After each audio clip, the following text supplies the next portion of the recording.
This Zimbabwean banknote, printed with a face value of $100 trillion, has become a global symbol of economic collapse.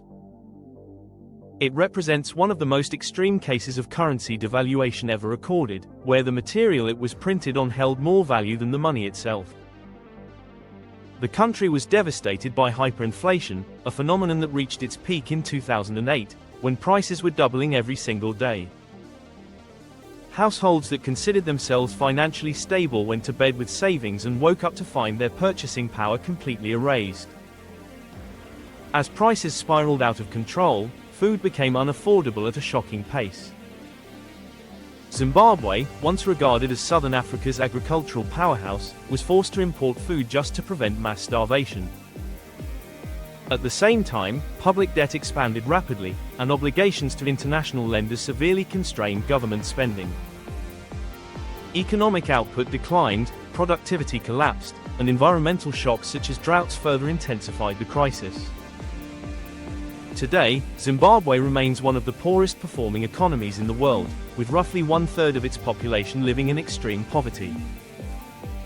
In recent years, the government has attempted to address the original source of the collapse, the controversial land seizures that drove experienced commercial farmers out of the country.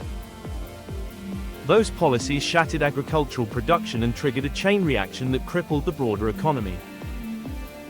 Since 2017, authorities have engaged in negotiations aimed at encouraging white Zimbabweans, particularly farmers, to return. However, reconciliation has proven deeply difficult. White farmers remain distrustful of government intentions, while indigenous farmers fear losing the land they acquired during the redistribution process. The standoff persists because food insecurity and economic pressure continue to outweigh unresolved historical grievances. Zimbabwe's post-colonial trajectory differed from that of many African nations. While most gained independence in the 1960s, Zimbabwe only emerged as a recognized state in 1980. Prior to that, the territory existed under the unrecognized regime of Rhodesia, which had unilaterally declared independence from Britain in 1965 under white minority rule. The international community refused to acknowledge this declaration, and the United Nations imposed sanctions that included bans on arms sales and trade. Despite these measures, the regime endured, making it clear that Rhodesia would not collapse through diplomatic isolation alone. This period gave rise to a prolonged armed conflict. Robert Mugabe aligned himself with the Zimbabwe African National Union, ZANU, a movement committed to overthrowing white minority rule through revolution. Regional powers became involved, turning the conflict into a proxy struggle resembling a Cold War dynamic within southern Africa. Angola, Zambia, and Tanzania supported ZANU with arms and funding, while South Africa backed the Rhodesian government. Years of fighting followed, resulting in tens of thousands of casualties before a ceasefire was reached in 1979. Elections the following year brought ZANU to power, with Mugabe becoming prime minister and the country officially renamed Zimbabwe. Although independence was widely welcomed, structural problems remained deeply entrenched. Colonial-era land ownership was profoundly unequal. A small number of white farmers controlled over half of the arable land, while millions of indigenous Zimbabweans held significantly less. Legal restrictions had also prevented local populations from owning certain categories of commercial farmland. Correcting this imbalance became a central objective of the new government. Initially, land redistribution proceeded through voluntary purchases, gradually reducing white-owned landholdings during the 1980s. However, the pace was slow, and economic inequality remained stark. By the late 1990s, frustration over the lack of progress intensified. Despite representing a tiny fraction of the population, white farmers continued to exert disproportionate influence over agricultural output and national income. In response, the government introduced a sweeping land reform program that transferred privately owned farms into state control and redistributed them to indigenous Zimbabweans. Beginning in 2000, white commercial farmers were forced off their land. While the policy was framed as historical justice, its execution was chaotic and deeply flawed. Much of the seized land was allocated to political allies with little farming experience. Violence, corruption, and mismanagement became widespread. As skilled farmers were removed, agricultural productivity collapsed. Zimbabwe, once a major food exporter, experienced severe shortages within a few years.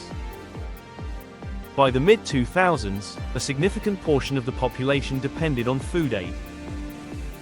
Export revenues evaporated, and the country was forced to rely on imports for basic sustenance. International reaction further isolated the economy. Western nations imposed sanctions in response to the forced land seizures, cutting off access to investment and credit. Instead of reversing course, the government doubled down. Foreign aid organizations were restricted, and economic policy became increasingly insular. To cover mounting deficits, authorities resorted to printing money at an unprecedented scale. Inflation accelerated from already high levels into a catastrophic spiral. By 2008, hyperinflation reached levels so extreme that prices increased by tens of billions of % annually, rendering the national currency unusable.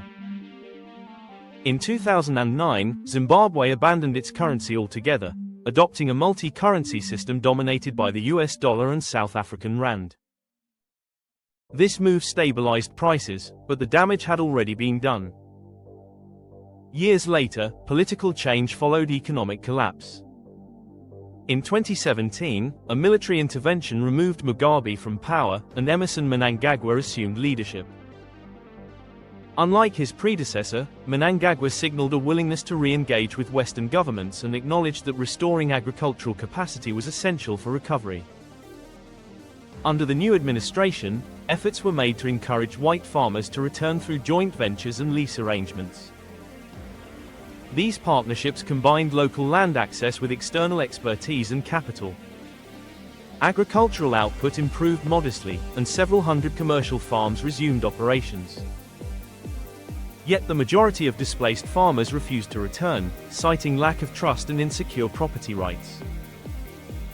Most who did return were not farming their original land, and ownership remained legally restricted. This arrangement created persistent tension. Indigenous farmers feared losing assets they had acquired, while white farmers faced structural barriers to long-term investment.